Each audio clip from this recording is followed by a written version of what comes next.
The Messenger, bringing horror to life. 1.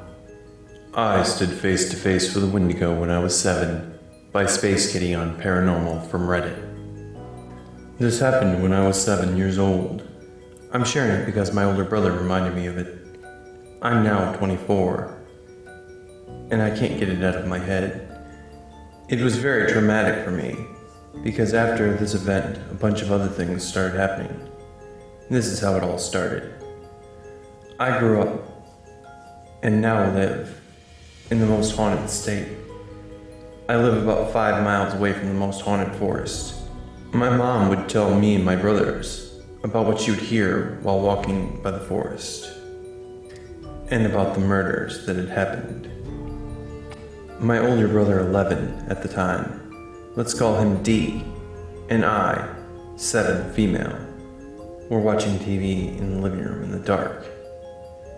It was dark outside, must have been a new moon. If we were sitting on the couch and looking to your right, you would see the glass sliding door, which viewed the backyard. Mind you, it was an acre lawn, and tall trees lined the perimeter. I was tired and decided to get my ritual glass of milk before bed, when I stood up and saw what was glaring at me through the door. It was tall, taller than the fucking door. It was skinny.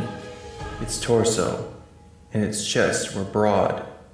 It was white with tall ears. I want to say it looked like a white version of Danny Darko. I was about 15 feet from the glass door, and I froze. It didn't move. It kept looking at me. It could not have been anyone else, because we lived in the middle of nowhere. I started calling for my brother by his name, D, but he wasn't answering. I started to get louder, now calling for my mom from her room that was on the other side of the couch. So she was there in a heartbeat.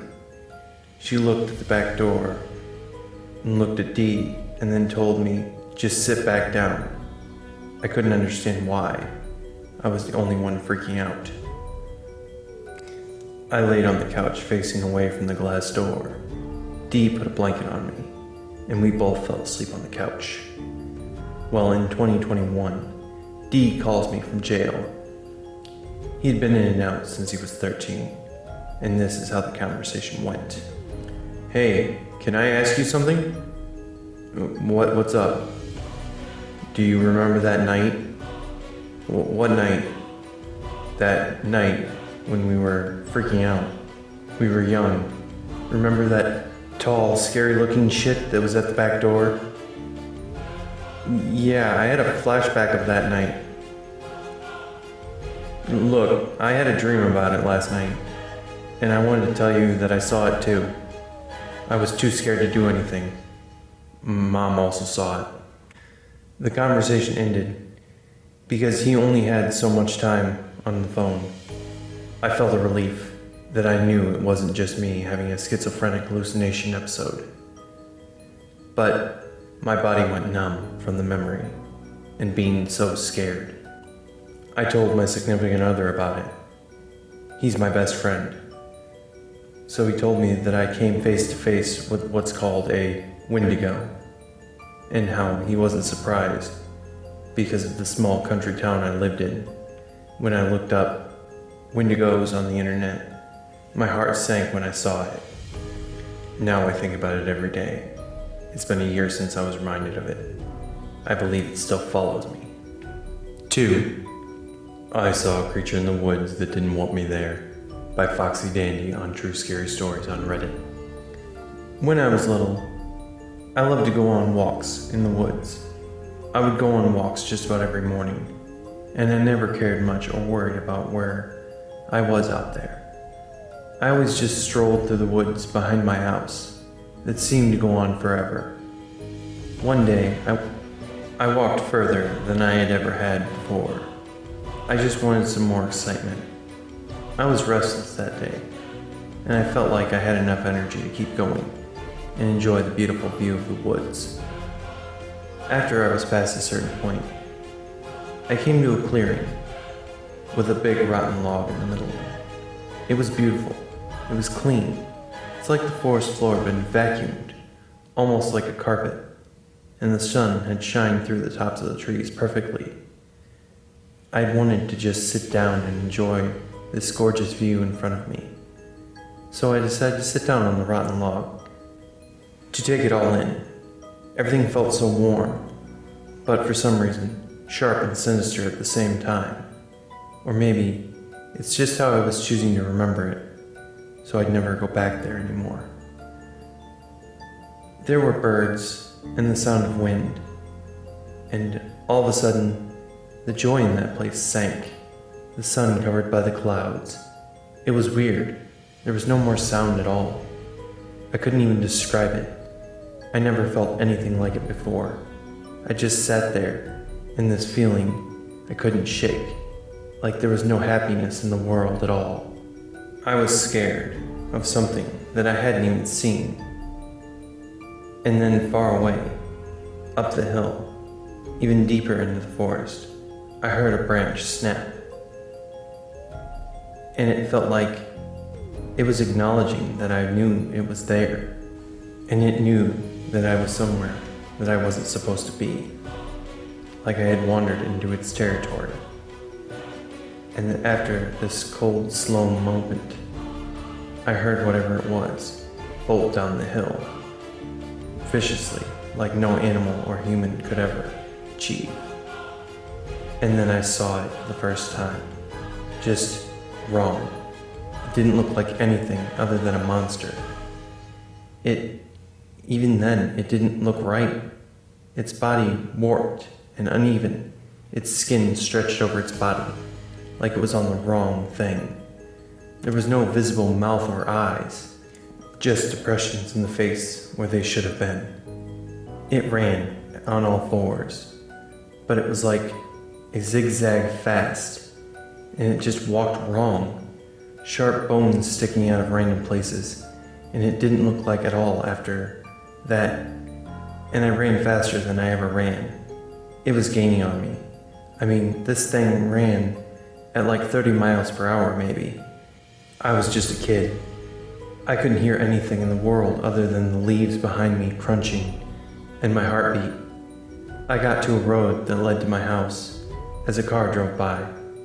I saw it crawl back up the hill in this weird, zigzag, unpredictable pattern. My eyes couldn't stop staring at it, at the tree line. As I stayed in the opposite side of the road, where it was, I just ran home until my legs were spasming and bruised. I'm not that great at telling stories, and I don't know why it left me alone. But I'm still just so scared today. I've never gone on a walk alone since that day. The worst part is, I don't even know what it was. I don't know if it was a skinwalker, a Wendigo. I don't know. I just don't know if it was still hunting me. And I just got so lucky so far. And I promise this is real. And after this experience with this traumatizing creature, I've been completely invested into hearing those types of stories. And I understand that the feeling that no one will believe me. Because that's how batshit crazy it sounds. 3. A Wendigo broke into my house by Bloodhunter62 on Reddit. Before I begin, I'm a 16-year-old male. About 3 years ago, I was in Virginia visiting family over the summer. We were right outside of DC area and staying in a 2-story house near the freeway. And on the other side of the freeway was a forest. So my mom and her boyfriend, Eric, and we were staying at Eric's parents', and we brought some night vision binoculars and decided that tonight was the perfect night to use them. So after dinner, we geared up and head out. We pass under the freeway and head into the woods. When we got about 5 minutes into the forest, we sat down our bags and took out the binoculars. My mom looks around with them for a while, seeing a few squirrels here and there. She gets tired of them and passes them to me. I look around for a while, being careful not to look at the freeway, for fear of being blinded. I spot something behind a tree about 50 feet to our left. I concentrate on it, trying to figure out what it is. It looks like a pale, bald, anorexic man looking straight at us from behind the tree. I got a bit uneasy, but I hesitated to believe that it really was there. I asked Eric to take a look, just in case. To my despair, he sees it too. He describes it much the same way I did. Now Eric is a former amateur boxer and trained in MMA almost every day, but neither one of us wants to stick around with this thing. We start heading back to the house, crossing under the freeway. We take another look behind us as a car comes by. All three of us see glowing eyes lit up by the headlights on the other side of the freeway. We say fuck that and head back to the house. Eric's parents are asleep, and my mom and Eric go upstairs to the guest room. There's only one guest room, so I have to ride the couch downstairs. I'm a little too excited after seeing that thing in the woods, so I end up staying up all night. Around 3 a.m., I'm watching TV and start hearing footsteps above me. I immediately reminded that our earlier encounter and panic a little bit, trying to calm down and tell myself that it's just one of the dogs or maybe someone who can't sleep. I keep hearing the footsteps for a while until I hear a doorknob jingle. I find it weird that they're trying to open a locked door, but try to ignore it. They stop and walk around for a few more minutes, and then it's quiet again. I stay up until the sun starts coming up, and then pass out. My mom wakes me up, and I remember the footsteps from the night before.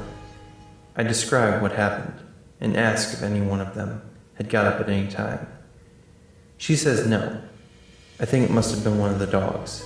That's until she tells me the room above me was an office. No one was in the office, and the door stays locked at night. My heart sinks. I piece it all together. I don't know if it was that thing for sure, but I think it was. I've done a lot of research since then trying to figure out what this thing was. I found two creatures, it seems to match it, and I think it was either a skinwalker or a Wendigo. Whichever one it was, I'm just thankful that that door was locked. I know I won't be able to fight that thing no matter how hard I try.